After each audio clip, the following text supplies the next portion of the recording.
Hello, David Hopewell from Gwynedd Archaeological Trust here again.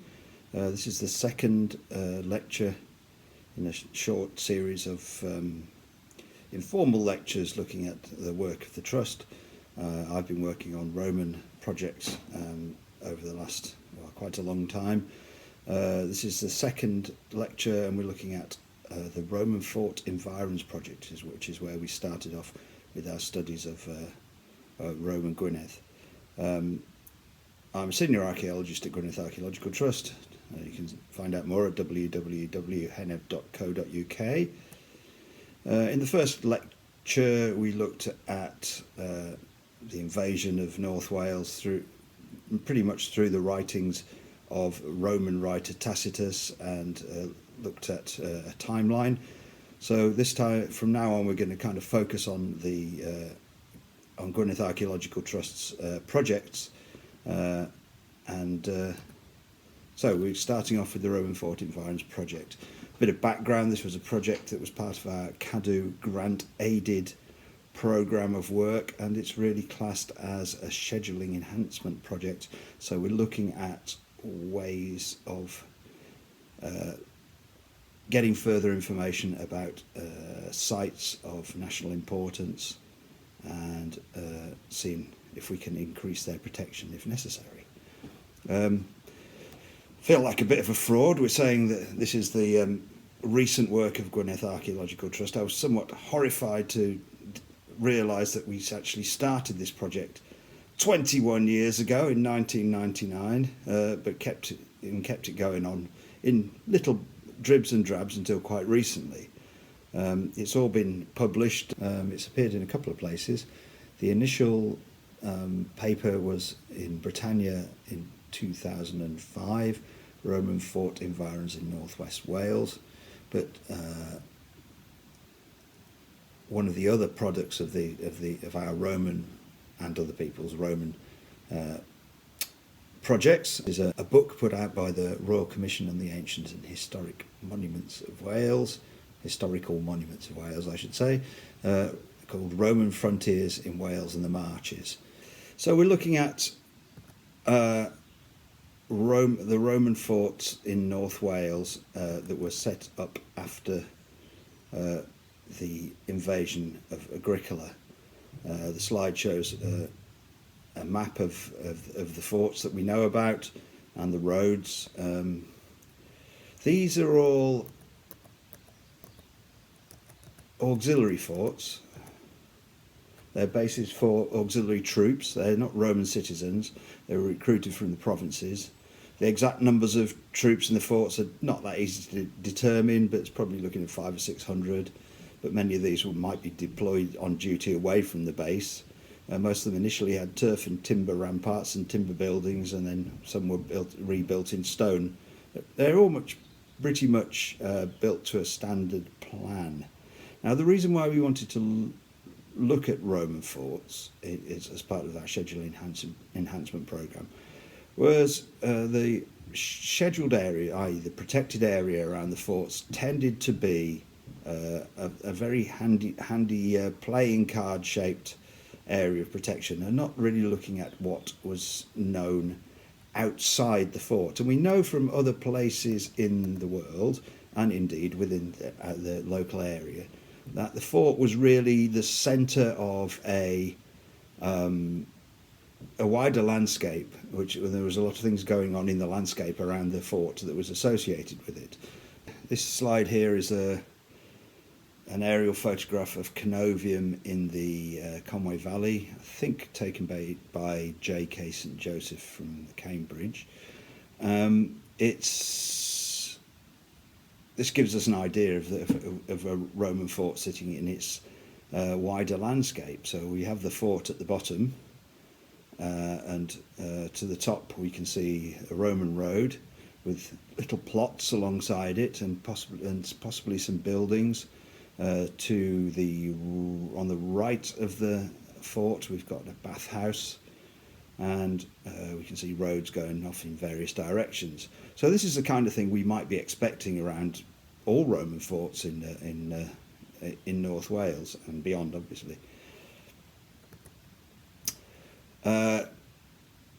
the ideal thing for looking at these kind of things without digging lots of holes is using geophysical survey. So what we've been using are flux gate gradiometers, kind of magnetometer. Not going to go into the details of how these work. That's what Google's for. We've got through 2 generations of machines while this was project was going on. The latter one is a lot quicker and a lot easier to set up. So, the surveys. The first one, the first site that we looked at was a trial. This was the one that was going to make or break the project, see if it actually came up with some useful information. So this one is at Pennal, which is right down near Machynlleth at the very south of Gwynedd. As you can see from the aerial photograph here, there's not much of a clue as in the landscape as to where the fort is, let alone what's going on around it in the wider landscape. This is Nash Williams's plan of it, so you could actually see in the slide a kink in the hedge, which was one corner of the fort. The farm is actually within the fort itself. So we carried out quite an extensive survey here. So this was myself and John Berman. And we've got, I would say, very instructive, if not somewhat puzzling, set of results. So you can see in the centre of the slide the fort itself, and then you can see another array of ditches outside the fort, which I think are probably probably an earlier phase of fort, though we haven't really got any dating evidence. And then all around it you can see there's things going on. My interpretation plan, it probably helps a bit more here, so we can see the layout of the fort, and to the northeast we can see a road running away from the fort with lots of rectangular buildings alongside it. We can see the same kind of thing to the northwest. Now, an interesting thing to spot on these geophysical surveys are the little dark blobs that we can see alongside the road. Now, these are what we call a thermoremnant feature. So these are usually caused by a hearth. So this would be the hearth within a building. Other things on the survey, to the southwest, we have a bathhouse and I think what is a large courtyard building, which is something called a mansio, which is a kind of official inn, and a little shrine, number 28, right down the bottom there. If we look at this reconstruction drawing of the fort at Pennal, we'll have a look at a few of the major buildings and features of a fort, just very quickly. Principia, it's the main administrative centre of the fort. It has a sort of colonnaded parade ground in the front, a cross hall, and then a row of rooms at the back, including a shrine room. Inevitably, next to that is the praetorium, or the commander's house. This is a courtyard house. They were still making Mediterranean-style buildings, even in sunny North Wales. This central range of buildings in the fort, the other position can often be taken up by several different types of building. It's not always that easy to understand what they are from the geophys. Often you find a granary. Granary is actually quite easy to spot in the geophysical survey. You also get things like hospitals and workshops and that kind of thing. The main road through the centre of the fort is the Via Principalis, leading to the Porta Principalis on either side, right and left. And then the fort is divided up into 3 ranges. So we've got the central range. In the front we have the Praetentura, which in most cases contains barracks, which is what we're seeing here. These are these long buildings. So this is where all the troops are housed in the fort. And in the Retentura at the back we've got more barracks. So as we saw from the geophys, there's bathhouse, a mansio, official inn, and the thing that we were looking for initially, which is the vicus settlement. Now, a vicus settlement is something that's found outside almost all Roman forts. It's a sort of semi-civilian settlement, and in North Wales this tends to consist of lots of small rectangular buildings, usually made of wood, with their set end on to the roads out of the fort.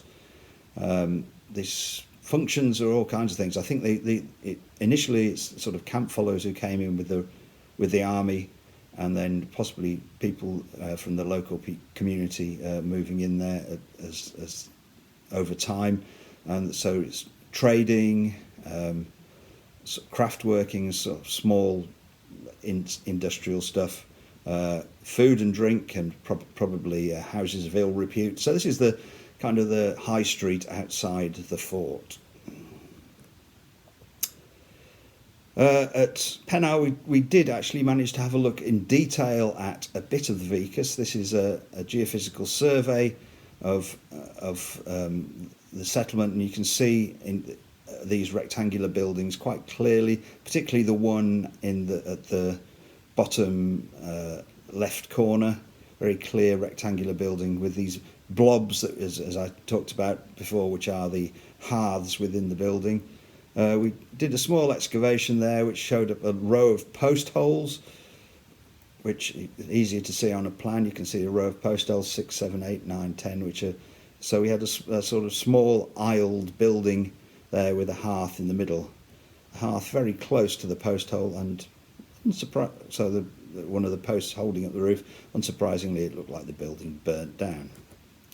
We also uncovered the Roman road, so this is a very typical Roman road with a sort of gravelly, stony surface. So that was a success. It showed that the fort was actually within quite a large area of very important archaeology that needed protecting. So next we moved on to Caerau. This is near Bala.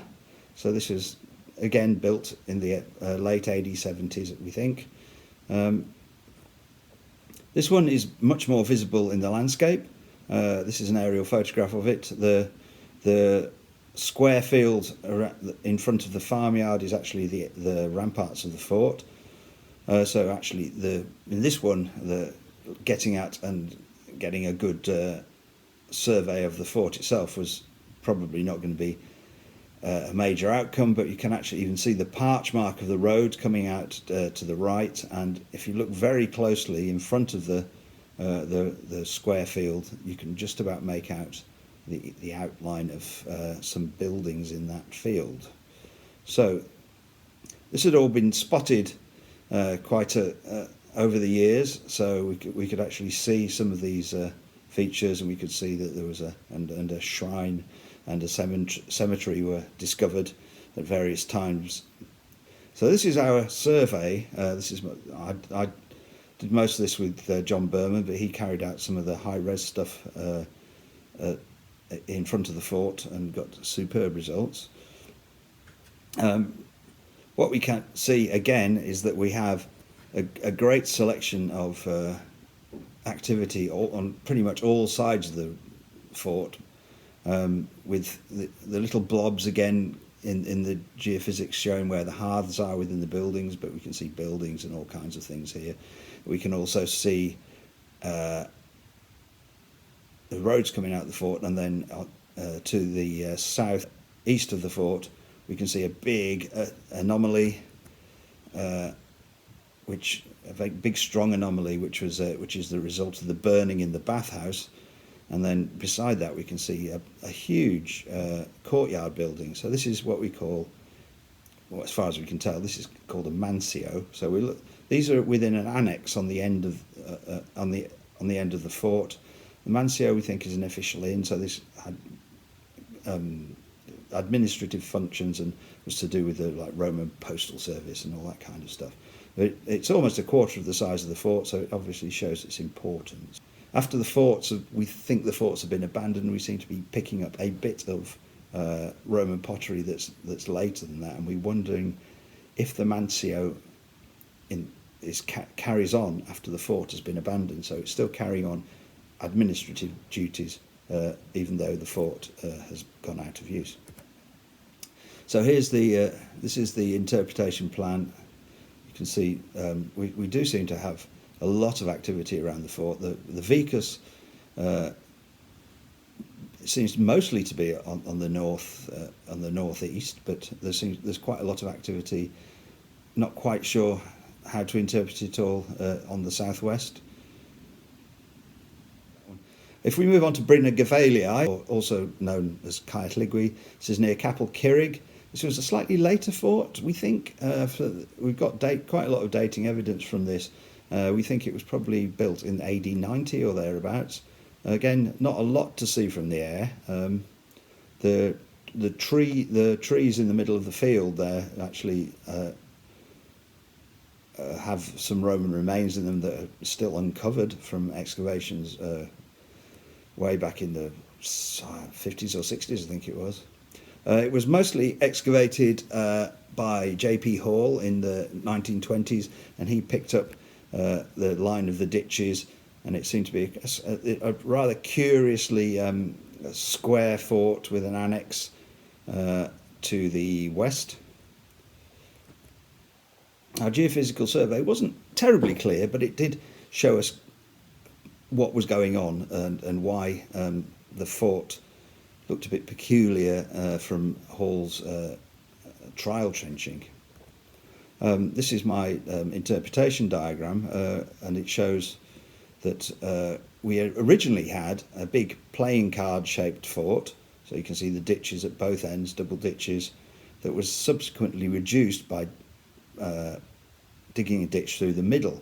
So the Principia, which you would normally find in the middle of the fort, ended up being right at one end of the reduced fort. And we can see other buildings to a certain extent. We can see some barracks and so a row of anomalies on the road out of the fort to the east, which we're not entirely sure what they are, but they could be burials. So the reduced bit of the fort, feature number 8, which has been partly excavated. As I mentioned before, that's the bit in the trees. It looks like that part of the fort was used as an annex with other buildings in there, probably more sort of administrative buildings. Canovium, we've already seen a photograph of this one, aerial photograph. This is the another fort from the late AD 70s, but it appears to have been reoccupied to some extent in the 4th century. We've seen this aerial photograph before. It shows there's an awful lot going on outside the fort. Our geophysical survey kind of reiterated this. What we've got to the north of the fort is a huge area of vicus settlement. It's a very dense settlement. Zooming in on it, we're looking at these dark blobs, which I mentioned before, are hearths, or some of them could be pits, but we can see all alongside the road, which runs up through the centre of the slide.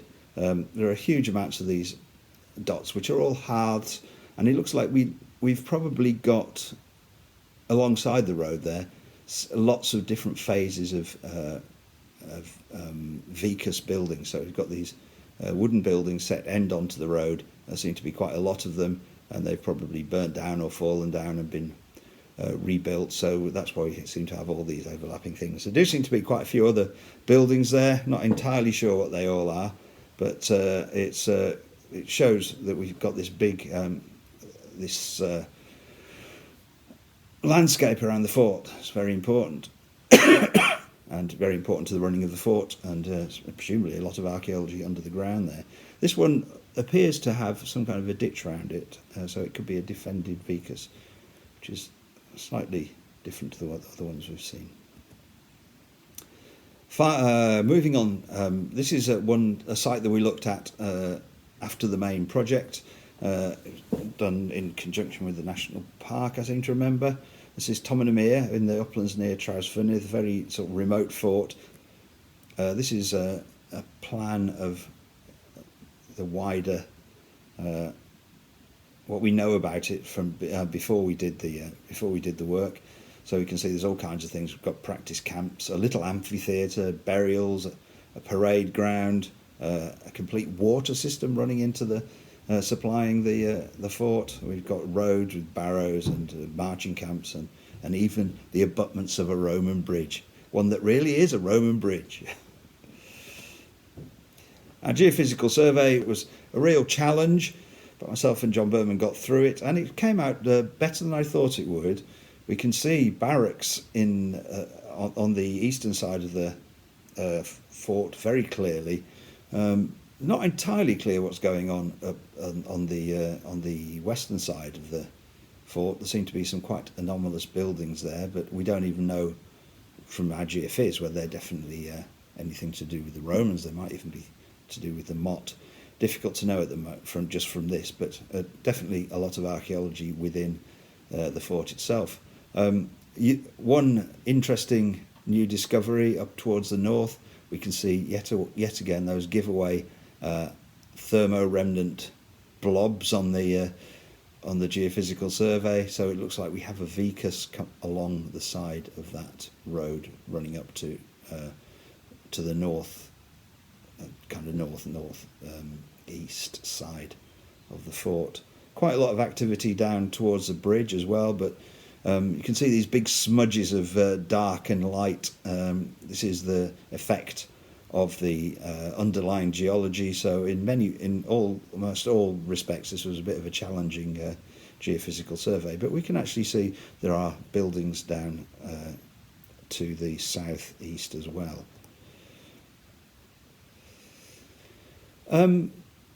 That's most of the survey, so we've got a couple more to look at. The latest one that came up, which wasn't really part of the main project, was a fortlet. Now, as we discussed in the first lecture, we haven't really found much on Anglesey itself, but fairly recently, so 1990, Mary Arris took an aerial photograph of an interesting little feature near Kemlyn Bay, and we eventually managed to follow this up. We weren't sure whether it was an Iron Age settlement or what really, but it turned out to be a perfect little Roman fortlet. It came out very clearly on the survey. If we zoom into it, you can actually see the remains of some rectangular buildings inside and a nice gateway on the north side. It's surrounded by a rather wobbly but definitely there ditch, which so on the interpretation survey number 1 there, a bit strange, but there are parallels. This is the Neronian fort at Martinhoe in Devon, and this is almost exactly the same, quite remarkably similar. The outer compound around the fort that seemed to be for beacons, so for signalling. So it looks as though the fort is to do with the Roman fleet and either a lookout or a landing place or a signalling place on the north coast of Anglesey. So a really nice new discovery there, and the first bit of Roman archaeology from the invasion period that we've discovered on Anglesey as far as military archaeology goes. Yes, one more fort. This was at Llanfor near Bala. So this had been spotted by St Joseph on an aerial photograph. There's something going on there. I think this is when he'd been visiting Caerau at the other end of Llyn Tegid, and spotted there was something very interesting going on the valley floor on the other side of Bala. We could see a big polygonal stores compound and a corner of 3 ditches just in the bottom centre of this photograph. Now, I'm not going to go talk about this one now. This is going to be our next lecture, and I'm just going to exclusively look at Llanfor in that one. So that's all we've got time for on this one, folks. See you soon, and we'll look at this fascinating site then.